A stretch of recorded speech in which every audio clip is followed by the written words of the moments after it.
Europe 1 Soir. 19h, 21h, Pierre de Villeneuve. 6 personnes identifiées à Lyon dans le meurtre terrible de Quentin, 23 ans. 6 identifications, 5 interpellations. Toutes ces personnes font partie de la jeune garde. Parmi les interpellés, il y a l'assistant parlementaire de Raphaël Arnaud, Jacques-Élie Favreau. Écoutez tout à l'heure dans l'hémicycle le ministre de la Justice, Gérald Darmanin, qui dénonce la violence entre la jeune garde et la France insoumise. Il y a une violence incontestable entre la France insoumise et la jeune garde.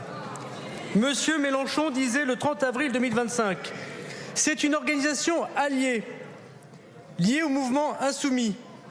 Ont-ils fait une seule fois l'apologie de la violence? Jamais. J'en parle avec passion car ce sont mes jeunes camarades. Meeting de Champigny le 5 juillet 2024. La veille de la mort de Quentin, un communiqué de presse du groupe LFI à l'Assemblée nationale évoqué. Nous le disons fièrement, la jeune garde est essentielle. La jeune garde tue et la France insoumise devrait le condamner. Et la jeune garde tue et la France insoumise devrait condamner la jeune garde. Que fait la France insoumise? Que fait Jean-Luc Mélenchon? Il était en meeting ce soir. Regardez ce qu'il dit. Il avait 23 ans, c'était un homme jeune, mais c'était un adulte. Ainsi, je veux dire à ceux qui, pour utiliser la situation, pour en faire un usage politicien, ont prétendu que cet homme était là quasi par hasard, que c'était un militant politique qui était venu dans le propos délibéré d'associer son action à celle d'une milice, car depuis, cela est prouvé. Il n'y a jamais eu un guet-apens monté spécialement contre lui, même si en effet, à la fin, il y a une violence tout à fait insupportable qui s'est déchaînée contre lui. Ceci n'est pas dit pour excuser ou pour renvoyer dos à dos, mais pour analyser, comprendre ce qui s'est passé. En fait, la déclaration de Jean-Luc Mélenchon, c'est une pub avec une astérisque. Vous voyez, c'est à la fin... Attendez, je dis pas ça pour ça, mais Monsieur Mélenchon, à quel moment vous avez un peu de compassion pour Quentin qui est mort sous les coups de la jeune garde que vous devriez condamner? C'est ça la question. Et c'est précisément l'image de l'astérisque est très bonne, Pierre. Moi, je me disais simplement, mais c'est hallucinant, il nous aligne des choses abjectes, justifiant en creux ce qui s'est produit, et à la toute fin, c'est ça. Croire rattraper ce qu'il vient de dire en disant non, mais la mort, c'est horrible. Pour ne pas être condamné. Attendez, vous avez bien vu que j'ai dit ça à la fin. C'est une spécialité de Jean-Luc Mélenchon. Et en plus de ça, c'est Jean-Luc Mélenchon contre le réel. Pardon, il nous dit c'est prouvé, mais qu'est-ce qui est prouvé? Qu'il n'y avait pas de milice? Enfin, il nous parle d'une milice, c'est prouvé selon lui. Quelle mais milice?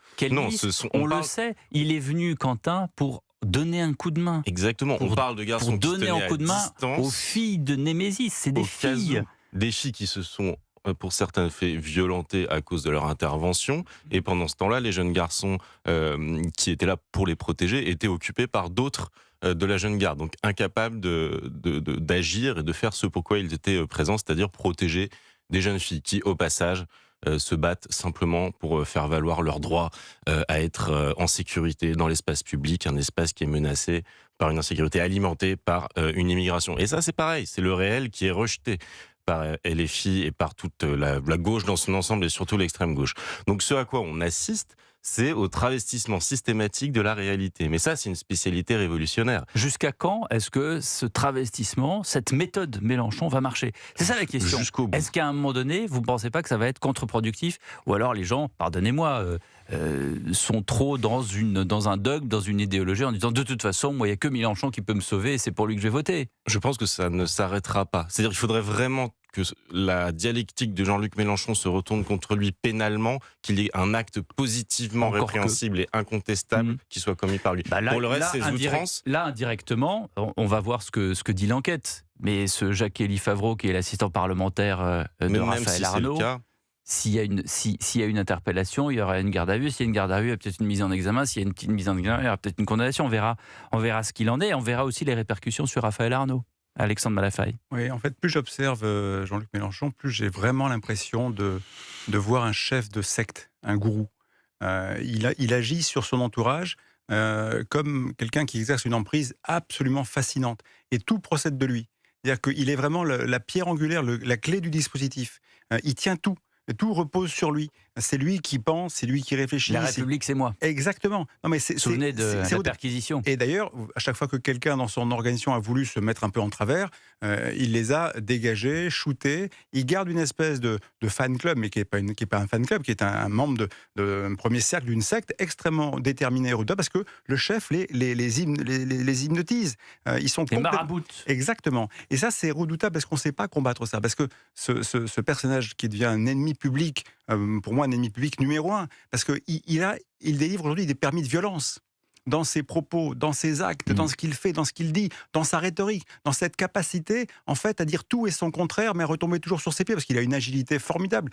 Et ça, c'est redoutable. Et ce permis de violence qu'il délivre aux uns et aux autres, à la fois permis de violence par la parole, d'autres, évidemment, ne s'arrêtent pas là. Et donc, ça encourage. Donc, à un moment donné, il faudra prendre des décisions. Je ne sais pas comment on fait, parce que le cadre de l'état de droit, évidemment, c'est toujours très compliqué. Mais vous verrez, si ça continue comme ça, si ces gens continuent à agiter le débat comme ils le font aujourd'hui, brutaliser, j'entendais le mot aujourd'hui dans les échanges publics, eh bien je pense qu'un jour on se dira il faudra peut-être interdire le mélenchonisme, parce que ça devient trop dangereux dans un système démocratique où quelque part on a la liberté, mais on n'a pas la liberté de tout faire et de tout dire au péril de détruire à la fois la nation, la cohésion, et en même temps de permettre à des gens de se croire tout permis parce qu'ils ne réfléchissent pas à leurs actes, et ça conduit à la mort. Ça devient redoutable, et il va falloir se mobiliser contre ça, et j'espère que la gauche, qu'on n'entend pas trop, qui est évidemment très mal à l'aise, parce que de fait, tout le monde pense aux élections. Ça a été le cas tout à l'heure avec Romain Eskenazi du PS, qui j'ai entendu tout à l'heure. Qui dit oui, je condamne la brutalisation. Oui, mais enfin, est-ce que vous condamnez Oui.